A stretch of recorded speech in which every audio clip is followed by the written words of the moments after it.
पंजाब में अगले साल होने वाले 2027 विधानसभा चुनाव में अब की बार किस पार्टी की बनेगी सरकार, कौन बनेगा पंजाब का अगला मुख्यमंत्री। आज की इस वीडियो के माध्यम से हम जानेंगे पंजाब की सभी 117 विधानसभा सीटों का ताज़ा ओपिनियन पोल सर्वे, जिसके नतीजे चौंका सकते हैं। उससे पहले वीडियो को लाइक करें, चैनल को सब्सक्राइब जरूर करें। पंजाब में होने वाले 2027 के विधानसभा चुनाव को लेकर सभी राजनीतिक पार्टियों के दिग्गज नेताओं ने अभी से अपने अपने चुनावों की तैयारियां शुरू कर ली हैं। अनुमान लगाया जा रहा है किस पार्टी की बनेगी सरकार, कौन बनेगा पंजाब का अगला मुख्यमंत्री। आज की इस वीडियो के माध्यम से हम जानेंगे 2027 में होने वाले पंजाब के विधानसभा चुनाव में किस पार्टी के खाते में कितनी विधानसभा की सीटों में बढ़त मिलने का अनुमान है। इसी के साथ दोस्तों जिलेवार सर्वे शुरू करते हैं। सबसे पहले बात करते हैं पंजाब विधानसभा के होशियारपुर जिले की। होशियारपुर जिले में 7 विधानसभा की सीटें आती हैं। 7 विधानसभा सीटों में बीजेपी एनडीए गठबंधन को 3 सीट में बढ़त मिल रही है। कांग्रेस पार्टी इंडिया गठबंधन को 3 सीट में बढ़त मिल रही है। आम आदमी पार्टी के खाते में 1 सीट जाती नजर आ रही है। अन्य पार्टियों के खाते में 0 सीट जाती नजर आ रही है। इसी के साथ अगले जिले की बात करें, अगला जिला है एसबीएस नगर। एसबीएस नगर में 3 विधानसभा की सीटें आती हैं। 3 विधानसभा सीटों में बीजेपी को 1 सीट में बढ़त मिल रही है। कांग्रेस पार्टी इंडिया गठबंधन को 2 सीट में भारी बढ़त मिल रही है। आम आदमी पार्टी के खाते में 0 सीट जाती नजर आ रही है। अन्य पार्टियों के खाते में 0 सीट जाती नजर आ रही है। इसी के साथ अगले जिले की बात करें, अगला जिला है मोहाली। मोहाली जिले में 2 विधानसभा की सीटें आती हैं। 2 विधानसभा सीटों में यहाँ बीजेपी देखा जाए तो बीजेपी और एनडीए गठबंधन को भारी नुकसान देखने को मिल रहा है। बीजेपी के खाते में 0 सीट जाती नजर आ रही है। कांग्रेस पार्टी इंडिया गठबंधन के खाते में 2 सीट में भारी बढ़त मिल रही है। आम आदमी पार्टी के खाते में 0 सीट जाती नजर आ रही है। अन्य पार्टियों के खाते में 0 सीट जाती नजर आ रही है। इसी के साथ अगले जिले की बात करें, अगला जिला है लुधियाना। लुधियाना जिले में 14 विधानसभा की सीटें आती हैं। 14 विधानसभा सीटों में बीजेपी एनडीए गठबंधन को 4 सीट में बढ़त मिल रही है। कांग्रेस पार्टी इंडिया गठबंधन को 7 सीट में भारी बढ़त मिल रही है। आम आदमी पार्टी खाते में 3 सीट जाती नजर आ रही हैं। अन्य पार्टियों के खाते में 0 सीट जाती नजर आ रही है। इसी के साथ अगले जिले की बात करें, अगला जिला है फिरोजपुर। फिरोजपुर जिले में 4 विधानसभा की सीटें आती हैं। 4 विधानसभा सीटों में बीजेपी एनडीए गठबंधन को 2 सीट में भारी बढ़त मिल रही है। कांग्रेस पार्टी इंडिया गठबंधन के खाते में 1 सीट जाती नजर आ रही है। आम आदमी पार्टी खाते में 1 सीट जाती नजर आ रही है। अन्य पार्टियों के खाते में 0 सीट जाती नजर आ रही है। इसी के साथ अगले जिले की बात करें, अगला जिला है संगरूर। संगरूर जिले में 5 विधानसभा की सीटें आती हैं। 5 विधानसभा सीटों में बीजेपी एनडीए गठबंधन को 2 सीट में बढ़त मिल रही है।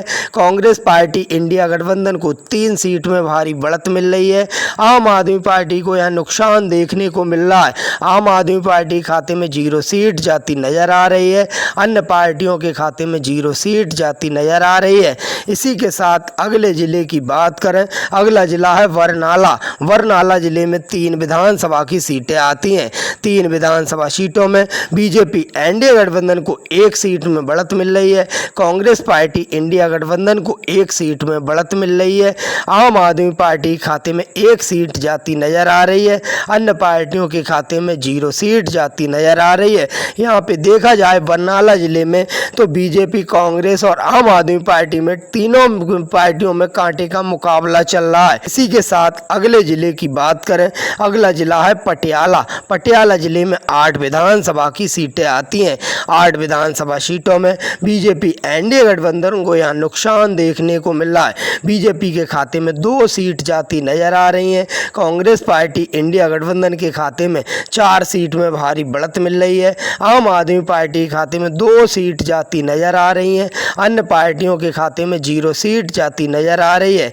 इसी के साथ अगले जिले की बात करें, अगला जिला है कपूरथला। कपूरथला जिले में 4 विधानसभा की सीटें आती हैं। 4 विधानसभा सीटों में बीजेपी एनडीए गठबंधन को 2 सीट में भारी बढ़त मिल रही है। यहाँ कांग्रेस पार्टी को नुकसान देखने को मिल रहा है। कांग्रेस पार्टी खाते में 1 सीट जाती नजर आ रही है। आम आदमी पार्टी खाते में 1 सीट जाती नजर आ रही है।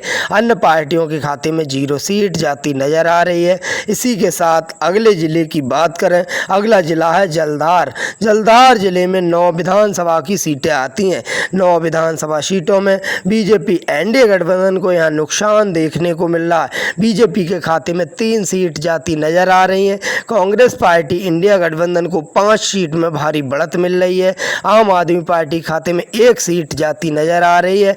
अन्य पार्टियों के खाते में 0 सीट जाती नजर आ रही है। पंजाब विधानसभा की 117 विधानसभा सीटों में से 59 विधानसभा सीटों के ताजा ओपिनियन पोल सामने आ रहे हैं। यहाँ पे देखा जाए तो बीजेपी एनडीए गठबंधन को 20 सीट में बढ़त मिल रही है। कांग्रेस पार्टी इंडिया गठबंधन को 29 सीट में भारी बढ़त मिल रही है। आम आदमी पार्टी खाते में 10 सीट जाती नजर आ रही हैं। यहाँ अन्य पार्टियों के खाते में 0 सीट जाती नजर आ रही है। इसी के साथ अगले जिले की बात करें, अगला जिला है फरीदकोट। फरीदकोट जिले में 2 विधानसभा की सीटें आती हैं। 2 विधानसभा सीटों में बीजेपी एनडीए गठबंधन को 1 सीट में बढ़त मिल रही है। कांग्रेस पार्टी इंडिया गठबंधन को 1 सीट में बढ़त मिल रही है। आम आदमी पार्टी को यहाँ नुकसान देखने को मिल रहा है। आम आदमी पार्टी खाते में 0 सीट जाती नजर आ रही है। अन्य पार्टियों के खाते में 0 सीट जाती नजर आ रही है। इसी के साथ अगले जिले की बात करें, अगला जिला है फाजिल्का। फाजिल्का जिले में 4 विधानसभा की सीटें आती हैं। 4 विधानसभा सीटों में बीजेपी एनडीए गठबंधन को 1 सीट में बढ़त मिल रही है। कांग्रेस पार्टी इंडिया गठबंधन को 2 सीट में भारी बढ़त मिल रही है। आम आदमी पार्टी खाते में 1 सीट जाती नजर आ रही है। अन्य पार्टियों के खाते में 0 सीट जाती नजर आ रही है। इसी के साथ अगले जिले की बात करें, अगला जिला है मोगा। मोगा जिले में 4 विधानसभा की सीटें आती हैं। 4 विधानसभा सीटों में बीजेपी एनडीए गठबंधन को 1 सीट में बढ़त मिल रही है। कांग्रेस पार्टी को 1 सीट में बढ़त मिल रही है। आम आदमी पार्टी खाते में 1 सीट जाती नजर आ रही है। अन्य पार्टियों के खाते में 1 सीट जाती नजर आ रही है। यहाँ पे मोगा जिले में देखा जाए तो चारों पार्टियों में कांटे का मुकाबला चल रहा है। इसी के साथ अगले जिले की बात करें, अगला जिला है फतेहगढ़ साहिब। फतेहगढ़ साहिब जिले में 3 विधानसभा की सीटें आती हैं। 3 विधानसभा सीटों में बीजेपी एनडीए गठबंधन को 1 सीट में बढ़त मिल रही है। कांग्रेस पार्टी इंडिया गठबंधन को 2 सीट में भारी बढ़त मिल रही है। आम आदमी पार्टी को यहाँ नुकसान देखने को मिल रहा है। आम आदमी पार्टी खाते में 0 सीट जाती नजर आ रही है। अन्य पार्टियों के खाते में 0 सीट जाती नजर आ रही है। इसी के साथ अगले जिले की बात करें, अगला जिला है रूपनगर। रूपनगर जिले में 3 विधानसभा की सीटें आती हैं। 3 विधानसभा सीटों में बीजेपी एनडीए गठबंधन को 2 सीट में भारी बढ़त मिल रही है। कांग्रेस पार्टी को यह नुकसान देखने को मिल रहा है। कांग्रेस पार्टी के खाते में 1 सीट जाती नजर आ रही है। आम आदमी पार्टी खाते में 0 सीट जाती नजर आ रही है। अन्य पार्टियों के खाते में 0 सीट जाती नजर आ रही है। इसी के साथ अगले जिले की बात करें, अगला जिला है तरनतारन। तरनतारन जिले में 5 विधानसभा की सीटें आती हैं। 5 विधानसभा सीटों में बीजेपी एनडीए गठबंधन को 1 सीट में बढ़त मिल रही है। कांग्रेस पार्टी इंडिया गठबंधन को 2 सीट में भारी बढ़त मिल रही है। आम आदमी पार्टी खाते में 1 सीट जाती नजर आ रही है। अन्य पार्टियों के खाते में 1 सीट जाती नजर आ रही है। इसी के साथ अगले जिले की बात करें, अगला जिला है पठानकोट। पठानकोट जिले में 3 विधानसभा की सीटें आती हैं। 3 विधानसभा सीटों में बीजेपी एनडीए गठबंधन को यहाँ भारी नुकसान देखने को मिल रहा है। बीजेपी के खाते में 0 सीट जाती नजर आ रही है। कांग्रेस पार्टी इंडिया गठबंधन को 2 सीट में भारी बढ़त मिल रही है। आम आदमी पार्टी खाते में 1 सीट जाती नजर आ रही है। अन्य पार्टियों के खाते में 0 सीट जाती नजर आ रही है। इसी के साथ अगले जिले की बात करें, अगला जिला है गुरदासपुर। गुरदासपुर जिले में 7 विधानसभा की सीटें आती हैं। 7 विधानसभा सीटों में बीजेपी एनडीए एनडीए गठबंधन को 2 सीट में बढ़त मिल रही है। कांग्रेस पार्टी इंडिया गठबंधन को 4 सीट में भारी बढ़त मिल रही है। आम आदमी पार्टी खाते में 1 सीट जाती नजर आ रही है। अन्य पार्टियों के खाते में 0 सीट जाती नजर आ रही है। इसी के साथ पंजाब विधानसभा के अगले जिले की बात करें, अगला जिला है अमृतसर। अमृतसर जिले में 11 विधानसभा की सीटें आती हैं। 11 विधानसभा सीटों में बीजेपी एनडीए गठबंधन को 4 सीट में भारी बढ़त मिल रही है। कांग्रेस पार्टी इंडिया गठबंधन को 3 सीट में बढ़त मिल रही है। आम आदमी पार्टी खाते में 3 सीट जाती नजर आ रही हैं। अन्य पार्टियों के खाते में 1 सीट जाती नजर आ रही है। इसी के साथ अगले जिले की बात करें, अगला जिला है मानसा। मानसा जिले में 3 विधानसभा की सीटें आती हैं। 3 विधानसभा सीटों में बीजेपी एनडीए गठबंधन को 1 सीट में बढ़त मिल रही है। कांग्रेस पार्टी इंडिया गठबंधन को 1 सीट में बढ़त मिल रही है। आम आदमी पार्टी खाते में 1 सीट जाती नजर आ रही है। अन्य पार्टियों के खाते में 3 सीट जाती नजर आ रही है। यह मानसा जिले में देखा जाए तो 3 विधानसभा सीटों में से बीजेपी, कांग्रेस पार्टी और आम आदमी पार्टी में कांटे का मुकाबला चल रहा है। इसी के साथ अगले जिले की बात करें, अगला जिला है मलेरकोटला। मलेरकोटला जिले में 3 विधानसभा की सीटें आती हैं। 3 विधानसभा सीटों में बीजेपी एनडीए गठबंधन को 2 सीट में भारी बढ़त मिल रही है। कांग्रेस पार्टी इंडिया गठबंधन को 1 सीट में बढ़त मिल रही है। आम आदमी पार्टी खाते में 0 सीट जाती नजर आ रही है। अन्य पार्टियों के खाते में 0 सीट जाती नजर आ रही है।